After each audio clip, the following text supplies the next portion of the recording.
On behalf of our District President, Dr. Neil Matkin, and the Board of Trustees, and the Vice President Provost of the Spring Creek Campus, Dr. Abe Johnson, I'd like to welcome you to Constitution Day 2018. Thank you for coming. We have, courtesy of the Oxford University Press and their representative Craig Bernhardt, and then Marketing Director Tony Mathias, we have the privilege to have an evening with Dr. Jim Morone, who is the co-author with Rogan Kirsch of the textbook By the People. And you have to be careful because there's another textbook called We the People. And some of you may be using By the People because I know some of our political science faculty use it. Are any of you using Dr. Morone's book in your government, or used it if you've had it? Wow, they all came without you. I know some are. Let me tell you a little bit about Dr. Morone. His bachelor's degree is from Middlebury College, and MA and PhD in political science from the University of Chicago. He is the John Hazen White Professor of Political Science and Public Policy at Brown University. Brown is an Ivy League university. That's how special we are. Second year in a row, we have had a professor from an Ivy League university here. That doesn't happen a lot of places, folks, and we're grateful for people like that. He is the 5-time winner of the Hazeltine Citation for Outstanding Teacher of the Year. I will tell you, he came in and he and I immediately started talking. He's easy to talk to. He's a good conversationalist. And you're saying, why don't you shut up and let him talk? I'll tell you some more about him. Dr. Morone is an award-winning author. He's published 10 books, including The Devils We Know. The sequel, The Devils We Don't Know, is coming next year. The Heart of Power, a New York Times notable books, Hellfire Nation, nominated for a Pulitzer Prize. That's awesome.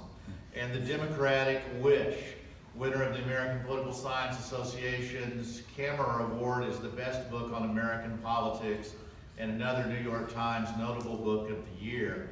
He's written over 150 articles and essays. He's been on editorial boards of 8 journals and chair of one section of the American Political Science Association and part of the New England Political Science Association. Now, you should have been given a 3x5 card when you came in. That, as you listen to Dr. Morone, we hope you will write down a question for him.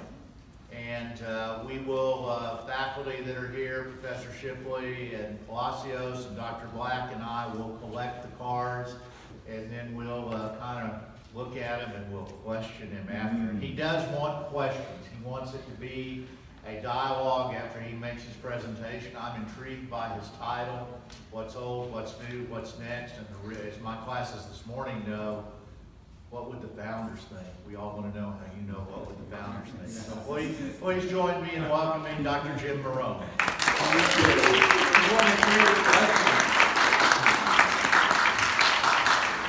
I think they were thinking just the opposite. Hey, stay, you're good.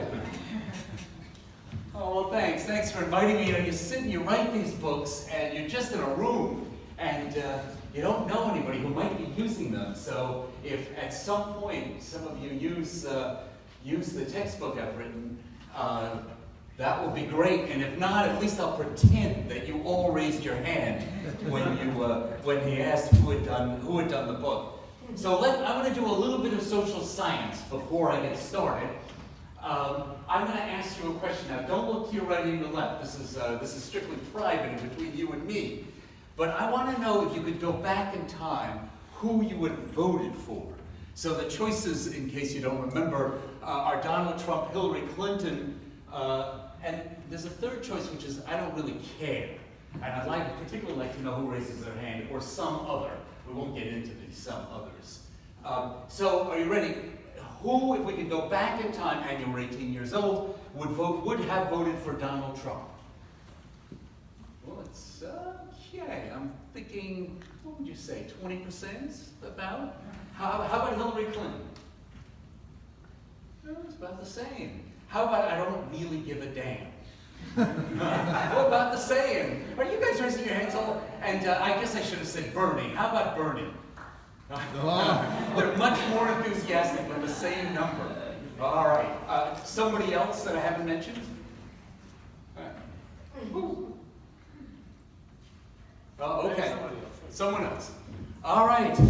That's now I know who I'm talking to, which is a very diverse, politically diverse crowd. You see? Okay.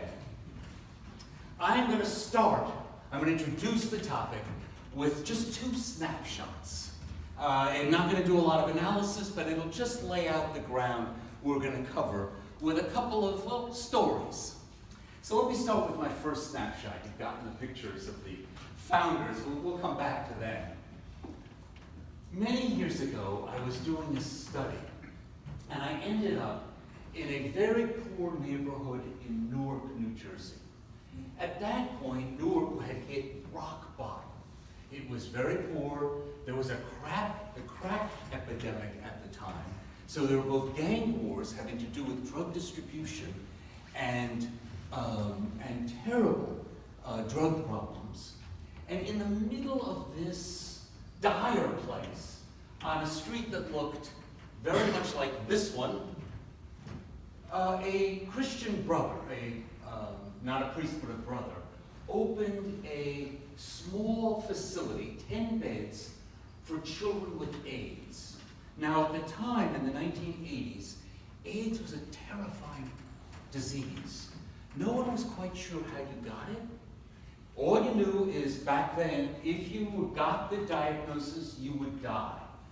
And so it was terrifying. And the exact way that it was contracted was still somewhat uncertain even to medical science. And so Brother Terry opened this lovely place right in the middle of a desperate street, all boarded up, and you can just imagine. So he was fixing it up just before, and the idea was kids who would have been going to hospitals, very young children who were born with AIDS because of their parents' condition, could now come to a nice halfway house and get more personal attention and care rather than being in an impersonal hospital. And so he told me the story. It became kind of famous for reasons I'll tell you in a second. So I went and visited with him, and we were sitting talking, and he told me that the Thursday before he had his first open house to welcome the children and their parents in and give them a feel for what the place was. You know what an open house is. That Thursday, someone rang the bell, which he had just installed. And he went, and there was this tall, handsome man who introduced himself as a member of the city council. And he said, unexpectedly, "Is this the AIDS house?" Brother Terry said, "Well, it's a pediatric AIDS facility. Yeah, what can I do for you?" And the man said, "It's only fair to tell you, brother, that I'm going to shut you down the first chance I get." And Brother Terry said, "Why?" And then he said, "I kind of lost my temper." And before he could answer, I grabbed him and we walked into the middle of the street, and I turned and I said, "Look, right over there, 2 houses down, that's a shooting gallery." A place where people were going to shoot up drugs and unmolested by police. He said, "Why don't you shut them down?" And the man said, I know, we got drugs. Newark's famous for drugs. We're the poster child. And now you're bringing an AIDS house, and everybody's going to be saying, "Oh, Newark, AIDS and crack, you're only making our reputation worse." And he said, "Look here, brother, there's one functioning business on this block, on this street, and it's a Tasty Freeze. Now, how do you think the guy who runs that Tasty Freeze is going to feel when kids have to walk by a house where there are people with AIDS and to get their ice cream? You know what's going to happen? Their parents are not going to let them. His business is going to go down, and when he complains to me, I'm going to shut you down." Well, Brother Terry was kind of upset about that. And on Saturday, remember Sunday is the open house. On Saturday, the doorbell rings again. And he opens the door, and it's a guy with a Tasty Freeze uniform. It's a guy from Tasty Freeze. Brother Terry thinks, "Oh boy." And the guy says, "Is this the AIDS house?" And Brother Terry says, "Yes, this is the AIDS house." And he's waiting for the blast, and the fellow says, "Would you think the kids would like ice cream? I hear you have an open house tomorrow. Do you want, I can bring them ice cream, sundaes, milkshakes, it's all on me." can you tell me why you're doing it? We'd love it, of course. Why? Why are you doing this? And the fellow said, well, yeah, I can tell you. I had a brother, and he got AIDS. And I told my kids, you stay away from your uncle. He's a sinner. You stay away from him. And he died. And then one day I was in church, and the minister was talking about how Jesus hugged the leper. And I realized I should have hugged my brother. Well, it's too late for that, but I can stand by you. So whatever your kids need, I'm good for it. Brother Terry told me that person after person came out of this very poor neighborhood and said some variation of the same thing.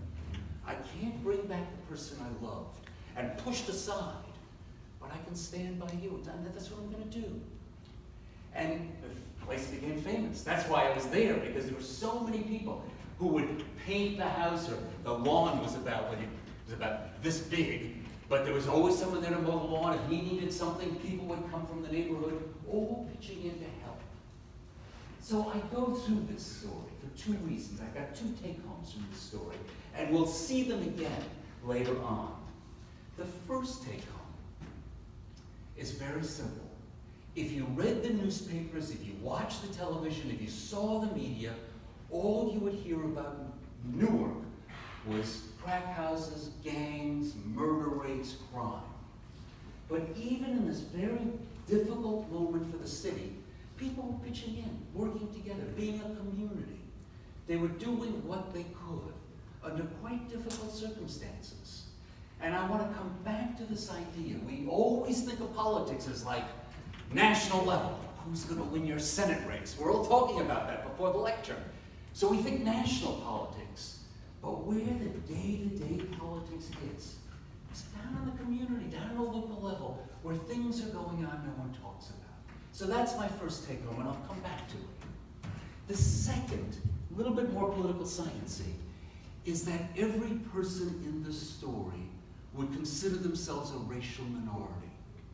And in an era when there was lots of talk about the troubles of race in America, here was a group of people trying to do the right thing as they saw it. The city councilman was trying to do the right thing, and of course Brother Leonard was trying to do the right thing, and so was the tasting feast guy. Everybody trying to do the right moral thing, and all tangled up with issues of race that were barely suppressed, barely just implied in the story. So two take-homes. First, communities, and how they can flourish even in the worst of times, and in the worst of circumstances. And second, the very complicated jumble of race and morals, and really the question, who are we?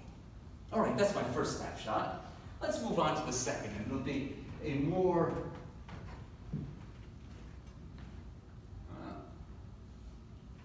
I've lost my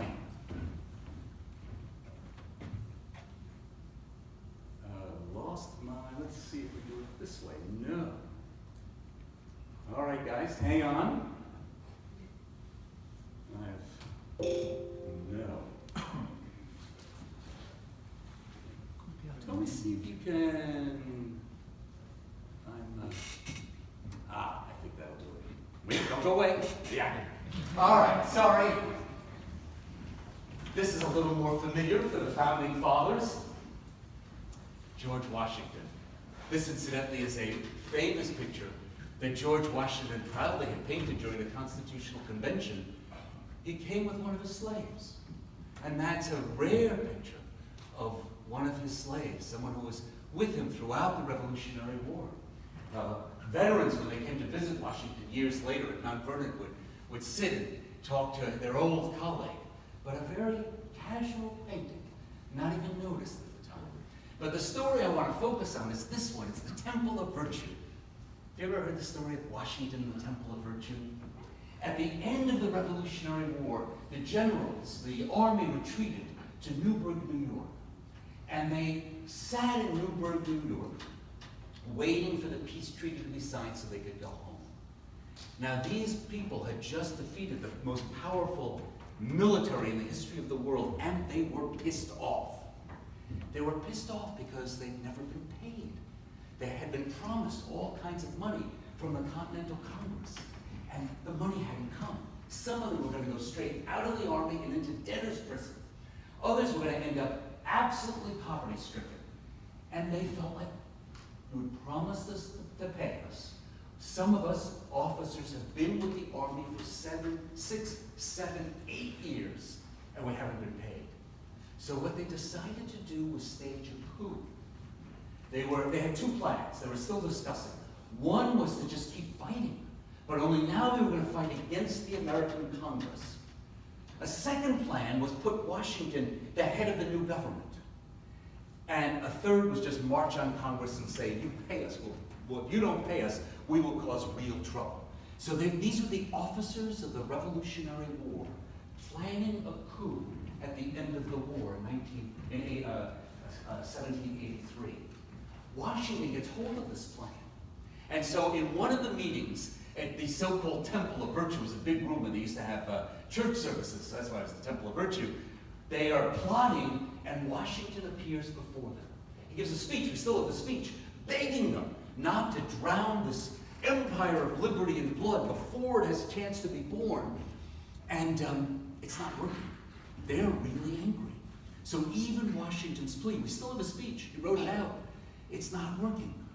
And then Washington did something, and we don't know if it was stagecraft or if it was just something that he locked into, but he took out a pair of spectacles that he had just had sent to him from Philadelphia. The young, strong general, best horseman, just amazing, big, physical specimen of a guy, was getting old. His hair was gray now, and he put on the spectacles. And he said, you must forgive me. And a little offside, you must forgive me, gentlemen. I have grown not only gray in your service, but now I fear I'm going blind. We know from their letters home that these tough, grizzled veterans started to cry. My eyes, I must confess, were wet, as one of them put it. And that was the end of the coup. No one ever hears this story, but the American Revolution almost ended in a coup. Now there's 3 take-home stories from this one. First, the historical take-home, the one that you get in the civics books. Washington walked away from power. No one had ever done that before. Not very, very rare. Usually, when the strong men won the military battle, they got to rule. Not Washington. He gave up power. He wrote a letter to the Continental Congress and to the states saying, here's my commission, you can have it back. Here's my power, take it back. And in Republican, small r, lore, that's real virtue. Take power and give it back. He did it a bunch of times. He does it after the war when he's got a whole army saying, you take over. No, I'm not taking over. I'm giving my power back. And then he does it as president. He gets elected unanimously. And he says, that's it, I'm walking away. When George III, King George III in England heard that he was doing it again, he said, he truly is a great man. The idea of walking away from power. So that's the first take home. And that's the one you get in sort of nice accounts of this story. It's not Washington's takeover home, though. He has another one. His take home, sorry, it goes a little fast. Here he is giving back, this is the first take home, giving back his power to the Continental Congress. A rather romanticized view of it, of course, but hey, one of the great events in history, you can have golden light coming down on your head. Now here's what Washington wrote when he gave back power, and it's quite an amazing statement. His take-home is, our government is too weak. We need a stronger government. And that's what he says in his last circular, his last letter. He says the citizens of America, he hoped, he prayed that the citizens of America would be strengthened in the hand of government and be happy under its protection. He was confident, he said, that, he was confident that American people would not begrudge yielding a little of their property to ensure that the government would have enough to spend. And here's a radical thought. He ends this letter with my earnest prayer that God would incline the hearts of citizens to cultivate a spirit of subordination and obedience to government. Imagine if a politician said that today. I hope God will cultivate a spirit. you'd be laughed right out of the room, wouldn't you? Washington's take-home is we need a stronger government because I can't even pay my soldiers. They got to collect taxes and they got to be able to pay the military at least. And so that's his great take-home, and he puts it in words that we would never repeat today. Sounds odd to our ears. There's a third take-home, though, and it's an interesting one. So first take-home, he gave up power. Wow. Second take-home, needs stronger government. That's Washington's. Third take-home, the reason Washington could have strong government is because he believed it would be a government where people would do the right thing. No parties, no partisans, no lobbying, none of that stuff. And in this, all the founders, that is all the people involved in writing the Constitution, agreed with him. They hated the idea of parties. There's his farewell address. Let me warn you in the most solemn manner possible. And of course, Thomas Jefferson always has the best quote. If I could not go to heaven but with a party, I wouldn't go there at all. Rather go to hell than join a party, says Jefferson. Mortal disease, all the founders agreed, we don't want parties. So they didn't tell us anything about how to organize one, how to run one, how to do the politics. It's just one problem. It all sounds great. No partisanship, yeah. No parties, yeah. There's one problem. Jefferson thought Washington was completely wrong. We don't want a strong government, a strong central government. Are you mad? We want community government. Guess who starts the first party? Jefferson, to oppose Washington. So they found some wanted a big, strong central government, Washington, Hamilton. Others wanted a weak central government and power out to the communities. Jefferson and later Madison. And so they formed groups, and the groups became parties. So something they hated, something they didn't believe in, political parties, they had to form because that's how they debated the great political issue. And it turned out to bring the people in, they needed parties. But they didn't tell us anything about how to run them. They left it, they left all kinds of stuff, like who votes. It's not in the Constitution. You can pare through the Constitution. Nothing about who votes. And even later when we have amendments, I love this. Take the 17th Amendment. The 17th, anybody know what the 17th Amendment is? Very impressive, you know. Blow me away. Isn't it the right to elect senators? Yes! Ooh, you guys are good. All right, I'm going to move a little faster. If you need notes, go to her. I'm going to take off my jacket, okay? Is that, you won't be offended. So when Congress passed, it used to be state legislatures elected the senators. And here comes an amendment, as you say, that says, no, the people will directly elect senators, ratified in 1913, 17th Amendment. Does that mean all citizens can vote for their senator? Nope. How do they put it? They put it this way. The electors, that is the people who get to vote for senators, shall have the same qualifications requisite for the electors of the most numerous branch of the state legislature. Translation, if you're African American and living in, say, Mississippi in this time, 1913, you can't vote, so you can't vote for senator. If you're a woman in 1913, if you live in, say, Utah, you can vote. Utah lets you vote. If you live in New York or Texas, I can't vote because New York and Texas don't let women vote. So here's the point. The point is the founders took this basic idea, the right to vote, and said to the states, you decide. And so the states decided, and they decided on political principles. Who gets to vote? Well, we'll have a debate about that, but it's probably going to come out that the majority party will do what's best for them. So, a system that hated parties didn't help set them up. No parties, no vote. They gave it to the states. And that created a political dynamic in which the states are always deciding the basic questions of who has the right to vote. So, 3 snapshots from this three take-homes from the second snapshot. First, Republican virtue, walk away from power. Washington said we need strong government. Jefferson disagrees. That becomes the basis of the party. But no guidance. And here are my two parties, Hamilton versus Jefferson. Hamilton versus Jefferson, if you know the musical. Big silence in the Constitution. And so partisan politics are up for grabs. It's part of what makes political science exciting. Who gets to vote? What are the rules about voting? You have to go state by state. And it's always kind of, if you're not a real political science junkie, you think it's a mess. But if you're a political science junkie, you think it's really interesting. All right, those are my two snapshots, and we're going to work out a lot of this detail. But big silence in the Constitution about how we have our politics, how partisanship works. And here's the dirty, rotten secret. Most Americans actually still don't like partisanship. If you say, is there too much partisanship in government? They say, yeah. But we need it now as much as we need it then. So we need something, if people are going to get involved in government, that we don't really like. And so it's a very complicated game, how we play politics. And I do mean play politics when we're kind of uncomfortable with the whole thing. Okay, let's get to the rest of the lecture.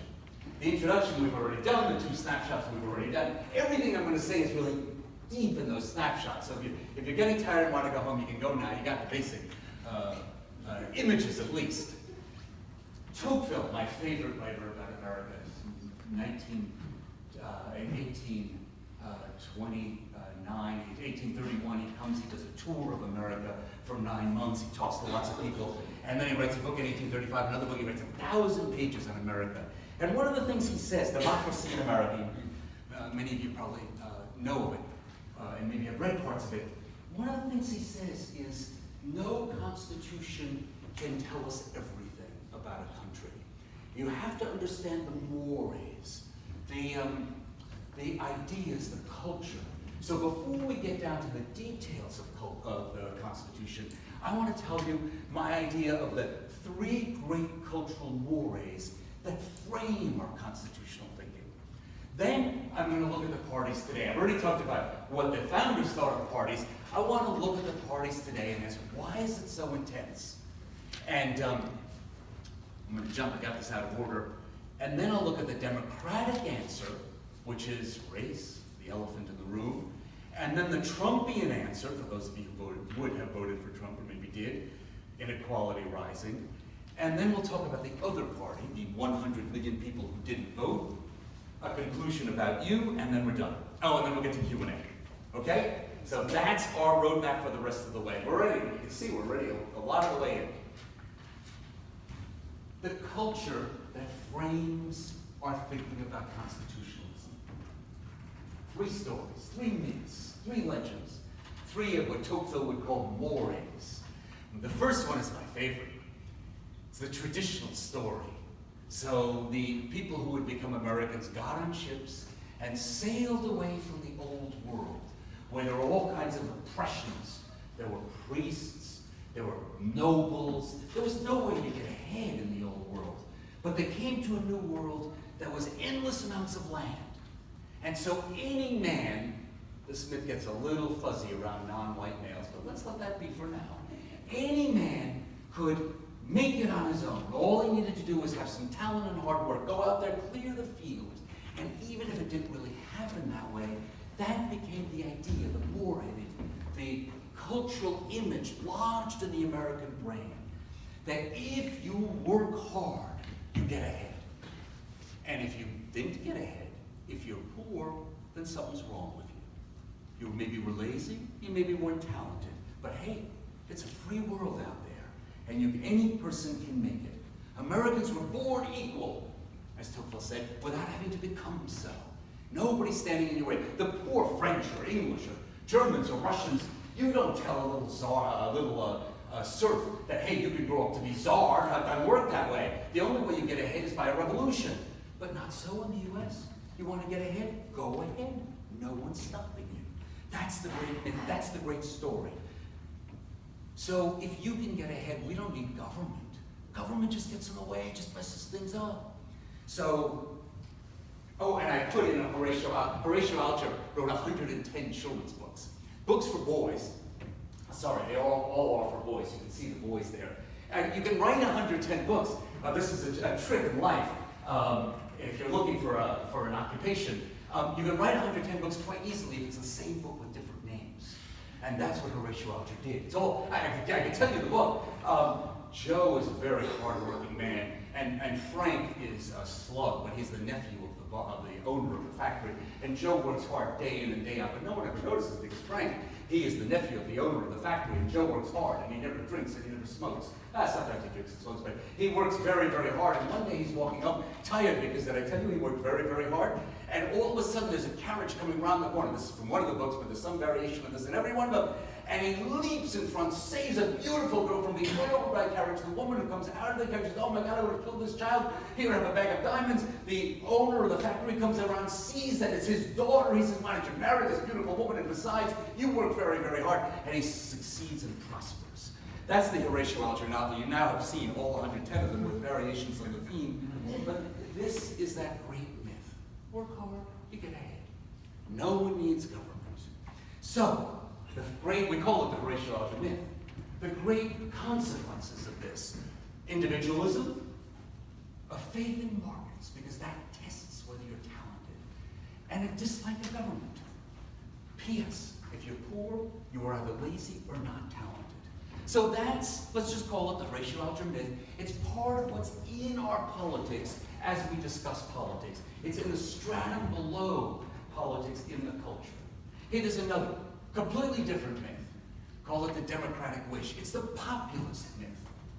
America has had, United States has had a series of great populist movements sweeping across the country. The very first one was, actually it wasn't the first, but the first one in American history, U.S. history, not English history, in the colonies, was when the colonists started rebelling. They'd all stand in the town squares, and they would take over power from the English institutions. If you were one of the members in the town square in New York or Boston, you would say, "You want to get married, you can go to those guys over there. And you want to get a legal paper signed, you go to these guys over there." We're taking power from the corrupt crown and putting it directly in the people. That's the populist dream. Take power from a corrupt and distant government and put it in the people. But populist movements, both left and right in the United States, always have two features. One feature is they challenge elites. The corrupt crown, the business elite, the 1%, the government officials. So they challenge authority. The second, and this is always kind of tricky, the second part of populism is challenging those elites in the name of the people. We are the 99%, or we are the Tea Party, restoring American values. And here's the trick. Who are the people? Sometimes populists start saying, "Well, we're the people," but you're not. You're Jewish, or perhaps African American, or perhaps Asian, but you're not us. And so you get this us versus them. Other time, populists reach across lines very boldly. The Texas populists of the 1890s tried to build a coalition between poor black and poor white farmers. Shook up the whole East Coast, I can tell you that. And it didn't work. It was broken up. But that's another version of the people. We are going to do a cross-racial alliance in an era of white supremacy. Very dangerous thing to do, a very brave thing to do. So the United States is full of populist movements on the right. Tea Party, for example, or Trumpism, for example. They're really speaking for the people. On the left, Occupy Wall Street, Black Lives Matter. I always think of populism as the canary in the coal mine. When things are getting choked up in the American political system, we get populist outbursts. And I have to say, rarely have we seen as much populism as we've seen lately. So is that a sign? Possibly a sign of great turmoil in our political system. One last thing about populism. A leader always comes forward and says, "I speak for you." And that's the tricky thing for all populist movements. Wait, does this person really speak for us? We've had a lot of conservative populism recently. Donald Trump came forward and said, "Only I can stand for you." Some conservative populists say, yeah, we buy that. Others say, I'm not so sure. But that's always a problem for populism. Someone gets up to lead it, and do they embody the principles? Do they compromise the principles? Do they betray the principles? If you're a left populist, is Bernie Sanders you? Some of you who are raising your hands said yes. If you're a conservative populist, does Donald Trump stand for you? Sooner or later, a leader's going to come forward, and then that's the scary part for the populist. Myth number one, the Horatio Alger myth. Work hard, get ahead, we don't want government.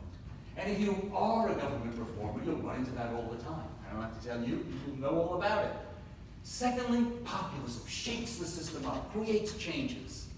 And then the third myth. I'm almost done with the myths now, but there are things that resonate through American history. In this myth, we have another boat. I like myths with boats. The Puritans get on the ship and sail away from England where they're being persecuted for their faith. They come to a new world, and they immediately face a problem. As one of their ministers put it, here, there are no enemies to drive you to heaven. How do we know who we are if we don't have enemies? And so the Puritans face the terrible dilemma, and it's the dilemma of America. Who are we? Who is our community? Who's us and who's them? The Puritans came up with a doozy of a scheme. In their neo-Calvinist universe, and if you're into religion, we can argue about this, it's a great question to ask. In their neo-Calvinist universe, there are people who are preordained for heaven, and people who are preordained for hell. And so their job was to figure out who was who. And they began to do that. They had tests. If you were wealthy, it was a pretty good sign. If you were healthy, it was a pretty good sign. If you were a Native American, not a good sign. Might just be an agent of Satan. And pretty soon they had it worked out so that heretics would, Native Americans could be slaughtered because they weren't part of us. Witches could be hung because they worshiped the wrong deity, the devil. The heretics are all driven to Rhode Island, where I teach. The latrina of New England, said one of their ministers, Cotton Mather. I keep telling my colleagues that, but they never laugh. Anyway, this is the Puritan ideal. We are a city on a hill. We're an exemplar for the world, and we figured out our community. Let me not get ahead of myself. Two dynamite twists that give the Puritans their power. Here they are always driving off the unlike-minded. There's the Pequot War. There's the first great feminist moment in American history. There's Anne Hutchinson telling the ministers they're all wrong. Oh boy, did she cause trouble. They sent her to Rhode Island. Dynamite twist number one, the famous sermon, we're a city on a hill. We're an example for the whole world. So, boy, if there was ever a recipe for messing with the neighbors, hey, everybody's watching. The whole world's watching. We got to be a good example for the rest of the world. It was nonsense. No one cared what the Puritans did, but they believed it. And they repeated it, and they repeated it, and it became true. The whole world's watching. That's dynamite twist number one. Now, dynamite twist number two. New people keep coming. It's an immigrant nation. And so we're a city on a hill. We got it right. And then there's new people coming in. Irish Catholics. Can you imagine? The Puritans did not like Catholics. They didn't even read the Bible. They listened to the Italian priests and popes. I was brought up Catholic, and I didn't realize how much trouble we caused in the 1850s and 60s. So an immigrant nation is always asking, we're a city on a hill, but wait.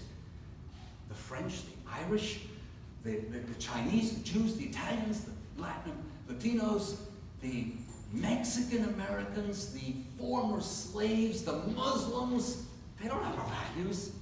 And so always a culture war, always a question, are these people us? So this third story of America is a story of a culture war. To put it simply, a city on a hill, an example for the world, a moral place with lots of newcomers coming, with new ideas, new morals, new religions, new foods, and shaking everything up so that we have a culture war that's always on built into the system. And it resonates in all kinds of ways. The us versus them. Give you an example how it resonates. When Clinton suggested his health plan back in 1993.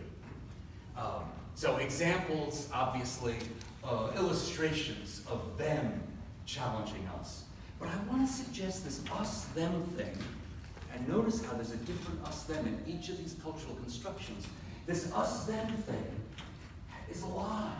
It's part of policy. When Clinton suggested his national health insurance, Senator Chafee of Rhode Island, John Chafee, there he is again. Senator Chafee of Rhode Island thought it would be good to have a debate about Clinton health plan. And Rhode Island being a very small state, he couldn't find anybody to debate him, so I did. This is not, the story does not end well. I'm just warning you for those of you who are for single-payer health insurance. And so we had a debate. We had a debate at Rhode Island Community College, the first of 3 debates. And Chafee had his own plan that he spoke for. It involved a mandate to buy health insurance, but never mind that, which later became Obamacare and Obamacare. But he was a liberal from Rhode Island, even though he was a Republican, one of the old-fashioned liberal Republicans. And I was slaughtering him in the debate, I'm happy to say.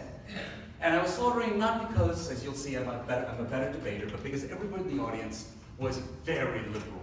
If I'd asked in this audience who was for Bernie Sanders, some people might have thought he was not to the left enough. So this was a leftist college audience. And every time the good senator spoke, they would hiss. Literally, it was not very polite, but they didn't realize they were doing it. They were good kids, but still. So this gave me a big advantage. And there was a guy in the room, my ace in the hole, who was the head of the Great Panthers of Rhode Island, and he didn't realize that because he was hard of hearing, he spoke louder than he intended to. And every time the senator talked, he would say, excuse me, hold your ears, "That's bull!" He said the full word, 2 syllables. And it was hard to talk with him screaming, "That's bull." So anyway, we're cruising to victory on Clinton care. And then the senator sadly shakes his head. He says, "It's not going to work, Professor.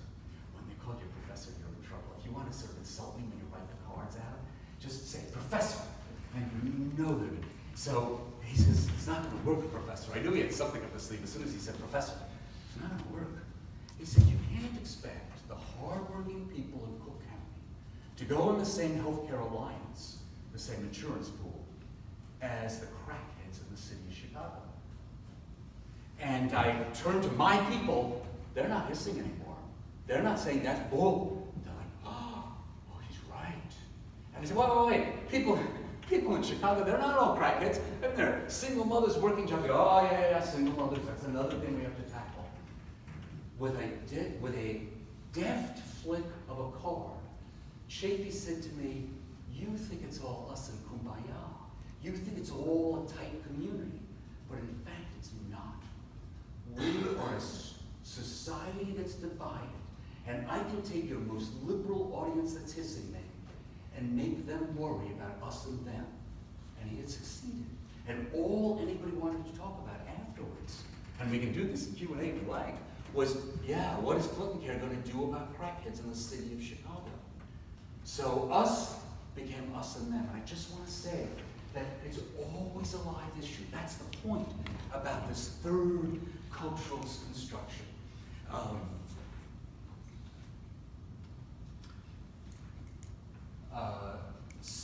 Okay, 3 myths. The Horatio Alger myth, work hard to get ahead and we don't want government. The populist myth, it's us versus them, and us is rich, or us is government, or us doesn't hear us, and so we're going to shake the system up. And the moral myth.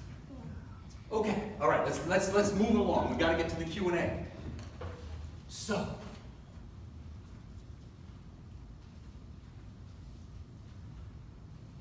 I've done the snapshots, I've done the 3 myths. Let's get to this divided nation. I want to come back to the partisanship. Here we are, incredibly split into red and blue America. There's the last election. I love this. There's Dallas. Look at Dallas, a little bit of blue and a sea of red. So if you're sitting here in Dallas and you raise your hand The Democrats, okay, well, you've got a kind of home base. If you raised your head for the Republicans, it's all red all around. But look how little interplay there is. And if I showed you a more detailed map, you'd see blue and red. Blue for Democrats, red for Republicans. They don't live together. They don't interact with one another. They are like different nations. And we've begun to see this in public opinion polls. The two sides don't know one another, don't talk to one another, except maybe in college classrooms. Here's parties. Say, Pew asked people about 40 different questions to determine what values they had. And then what best predicted those values? Look at party. If you tell me you're a Republican and Democrat, I know more about you and what you believe than race or education or income or religion or gender. Parties predicted better than anything. And in Congress, this is Joe Powell, do you know, from just outside New Orleans, a Republican who won in an 85% Democratic district. And when Republicans voted on Obamacare, he voted for it. 185 to 1 in the Republican caucus. He won the election because the man he was running against was discovered that his refrigerator and his freezer were full of payoffs. It was bundled with cash. I don't know what he did with his tomatoes, but he didn't have any room in his fridge because there was just cash. And so Joe, lovely, lovely man, won. And he just described, and I had lunch with him once, and he described the pressure he was under from all his other colleagues to change his vote, and then he did. He said, I can't survive here. I'm told again and again, I'm working with the enemy. I have to switch. Same thing on both sides. There is not room in Congress to work with the other side. In 1965, they started asking the question, would you be very upset if your daughter married a Democrat? They asked the Republicans.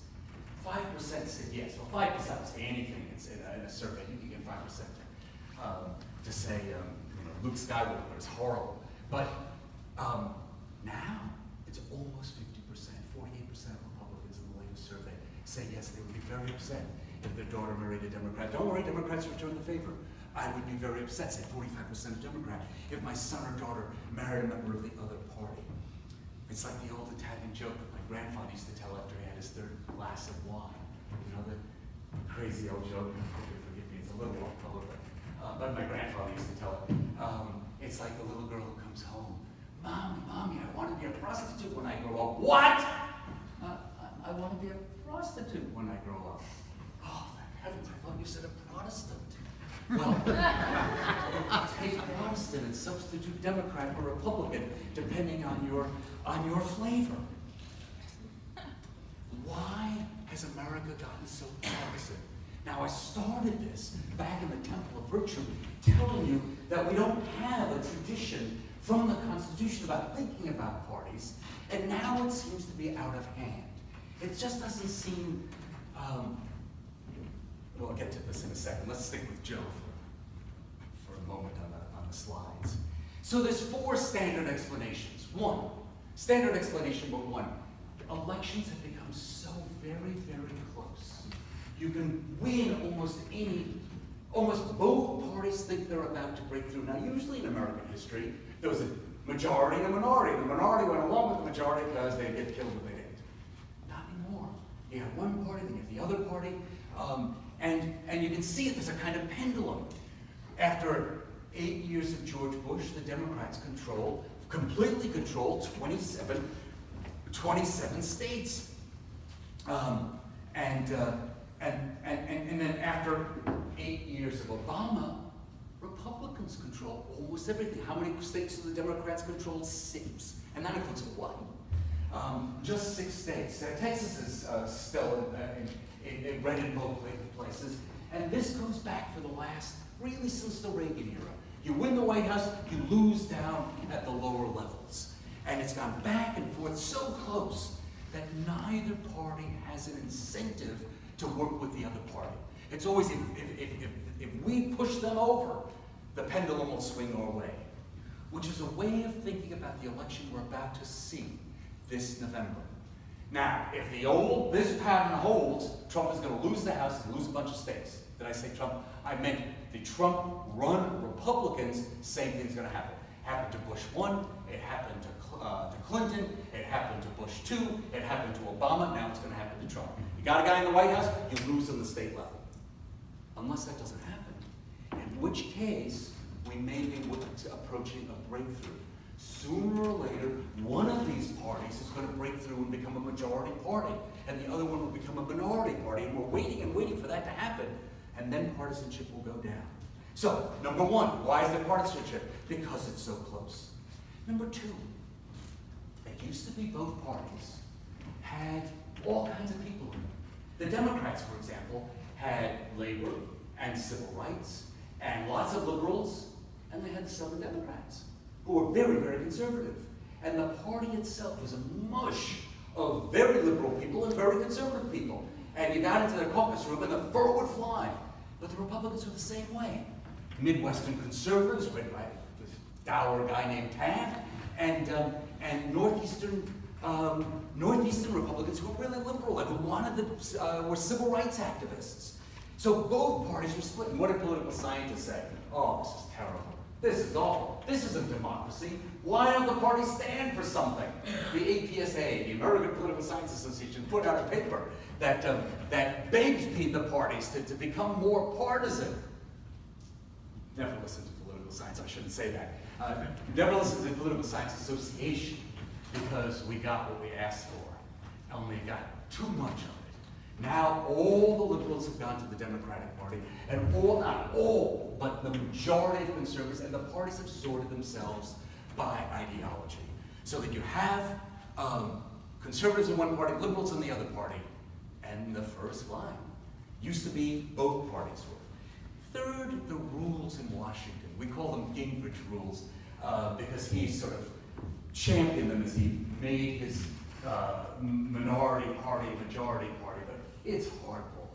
It's just hardball. They don't even know one another. Over 100 congressmen don't have a residence in Washington. They sleep on their cots. They come in Tuesday morning, they vote Tuesday, Wednesday, and Thursday they're back home. So they don't know one another. It's very intense. And of course the media.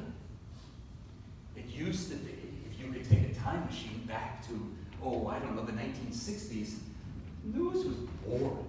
There was one news source, 3 channels, really only 2 that counted. You could read the New York Times, you could read the Dallas paper, and then on the nightly news, they basically just read the newspaper. There's something called the fairness rule. If you had Rush Limbaugh on, you had to have someone equally on the other side. So most of the media said, we don't want to need that. And then they repealed that fairness doctrine, and the news became fun and interesting. But you get whatever news you want to hear, and we don't even have the same news source. So, usual explanations for why it's so intense.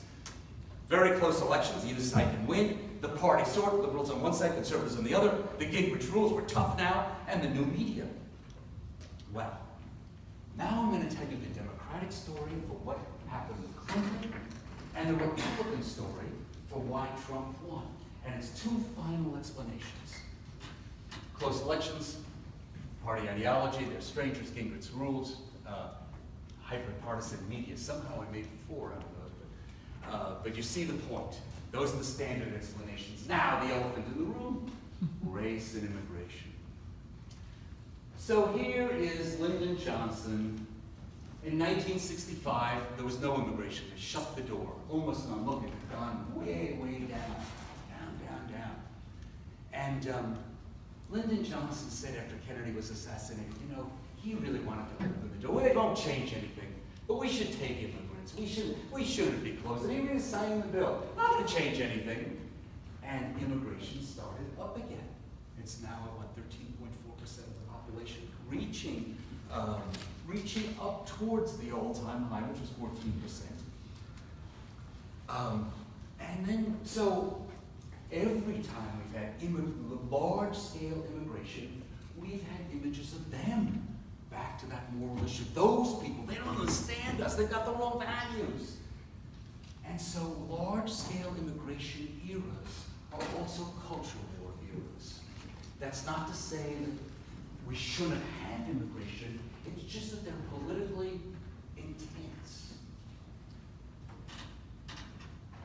And then we've got race. That is what we traditionally call race. Sometime around 1970, white people as a whole started voting for the Republican Party. Here is the percentage of white voters supporting. So Jimmy Carter in '76, right after Watergate, he got a large number.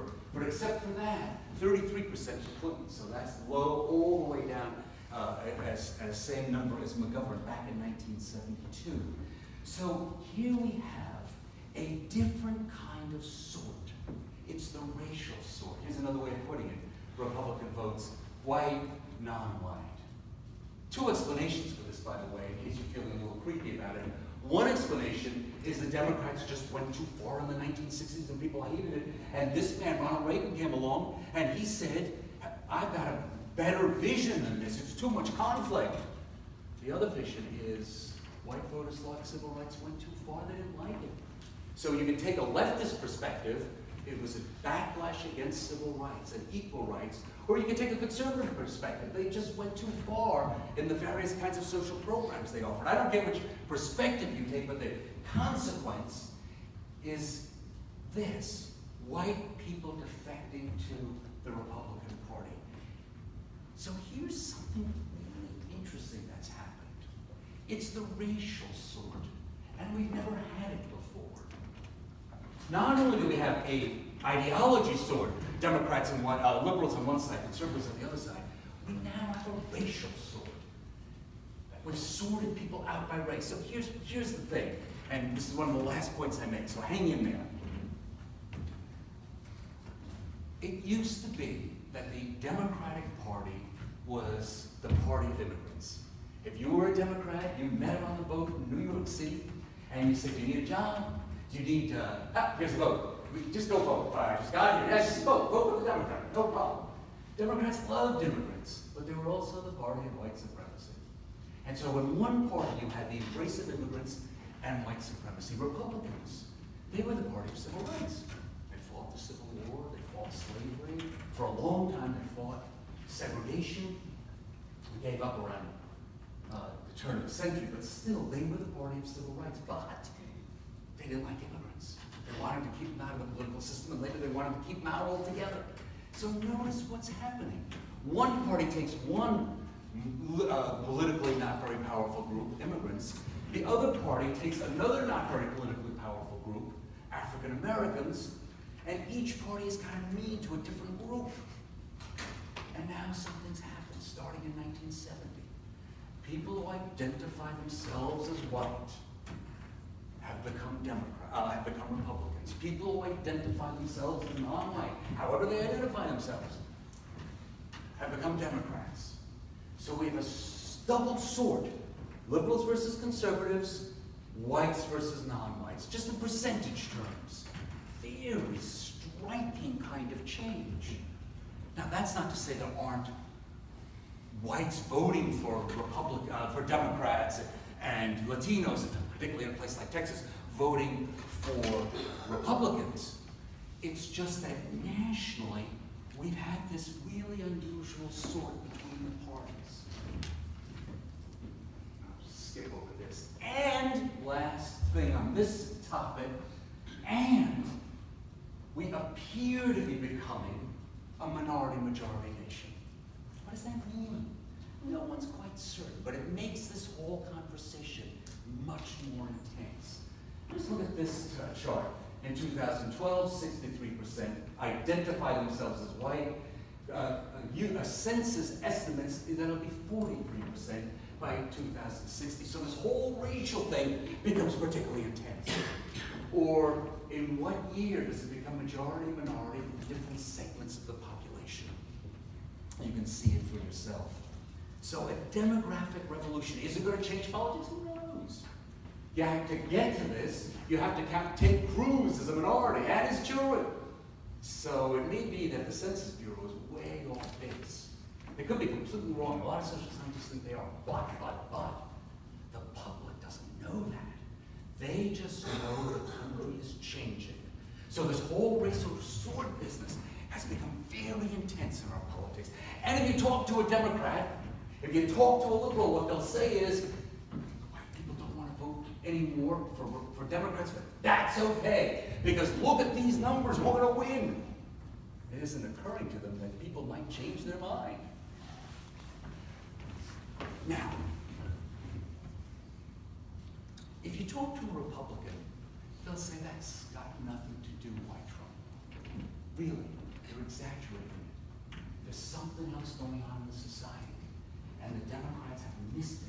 They haven't spoken to it, and Trump won because he understood it. Let me tell you briefly. This is something called the Gini Index. And if it was 0, everybody would have the exact same amount of money. If it were 100, I would have everything and no one else would have nothing. Or maybe you would. Oh no, you would, because you knew what the amendment was. So 0, very egalitarian. 100, very inegalitarian, unequal. Look where the United States was back in 1970. Just behind Japan and ahead of those socialists in France. It was a pretty egalitarian country. It was just 10% behind the crazy egalitarians. United Kingdom, everybody was poor, so forget them. But Denmark, look, Germany's 31.3, United States 35.8. Pretty close. The latest data I've seen.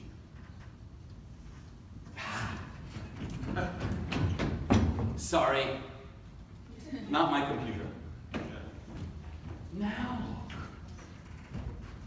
The United States, which had been 35, is 45. It's 9 points less egalitarian. But no one else is changing. Oh yeah, a few other countries are changing. Mexico's moving up. Brazil is moving up. That is becoming more equal, more egalitarian. The United States less so. How do you go from being part of Europe, just a few points behind, ahead of France, to being way behind in the equality tables? In fact, the United States is now closer to Lesotho, the most unequal country we can measure, than it is to sweet Bernie Sanders, Bernie sweet. So if you're a Republican, if you're a Trumpian, you say that can't happen without shaking the society a lot. And what did Hillary Clinton or any Democrat in Washington do about that, say about that? Now, you can think Trump is crazy, but he's speaking to this issue. If people are really upset about this, he's telling them something. Is it NAFTA? We can discuss it later. But he's addressing it. And so if you're a Republican, you think, yeah, forget the race stuff. It's this. It's the equality stuff. If people are hurting out there, someone should be saying something. Oh, and it's also, this is how much social mobility is. I won't explain it. Look, much less social mobility, your chance of moving up are lower by most data. I'm going to make one last point. The other party, the people who didn't care. Those of you who raised your hand said, I don't really care. If 100 million people didn't vote in the last election, 100 million. Look, Clinton got 65.8 million. Trump got 62.9. I don't care got 100 million. So these are the states I don't care won. What a landslide. I worked out, I think it was 470 electoral votes for I don't care. So why? Why is this true? I'm just going to leave this. I'll give you just 5 quick reasons. I know I'm going over time. Maybe neither party is speaking to I don't care. So I don't really care the difference between Clinton and Trump. Neither one of them speaks to me. Neither one of them moves me. Maybe they're satisfied. I don't need to vote because things are just fine. My Maserati is green. I like a green Maserati. Don't bother me. Maybe they live in a state like Hawaii, that's the lowest voter turnout in the country, that's so blue it doesn't matter. Vote, don't vote, it's still going to be Democrats. Texas, by the way, number 45 turnout. So quite low, but red. The more a state knows how the outcome is going to be, the harder it is to get people to turn out. Moral argument? Maybe these slugs don't care about the slugs. Those of you who raised your hand, boo. Maybe they face barriers. Maybe we've made voting too difficult. Remember, we leave it to the states. Blue states love voters, and they make it easy. Same-day registration, no problem. In New Hampshire, you walk in, you show your driver's license, you're registered, you vote. Then the Republicans took over. They said, you know what? All those kids at UNH, University of New Hampshire, no. And they made it a little more harder, a little harder. I'm not trying to say blue is good and red is bad. I'm saying that each state does what is good for it because we left it to the states. If I had one reform and just one reform with a magic wand that I got at Diagon Alley, I would make it so that everybody voted. Lots of ways we could do it. We could talk about it in Q&A, but that, I think, would be one of the great reforms. Conclusion. So, I've talked a lot about ideas, culture, but at the end of the day, politics, I think, is a battle of values. My values were set when I came down once as a very young kid and saw my mother weeping in front of the television set. She was watching Martin Luther King give the I Have a Dream speech. And it imprinted on me big time to watch my mother cry. She was an immigrant. To watch her cry, it was just something that mattered to her, beyond rules and partisanship and all that. And I think at the end of the day, those of you who raised your hands for one candidate or the other, you're talking about what matters to you, what your values are. And the real sadness about our partisanship is we can't talk about that. And that, I hope you can do it in your classes, because discussing this is so important. It's what America should be about. Now, for political scientists, never mind all that. That's mushy stuff. The faculty say, oh, what is he talking about? So we believe in rules. What are the rules? The Constitution is a set of rules. How do you determine who votes? You gave it to the states. So political scientists love thinking and talking about rules, but there's this remarkable silence.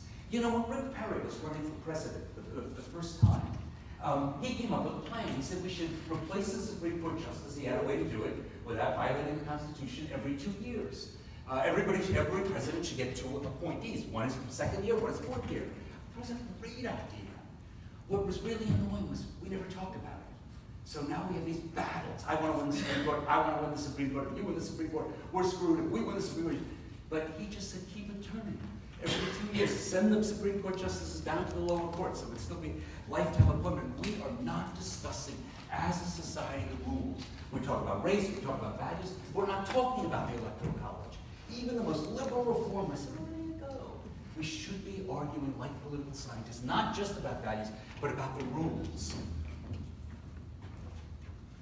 The younger generation, millennials, you do not believe, if you are into public opinion data, the way the millennials are changing the world will knock your socks off. I'll give you an example.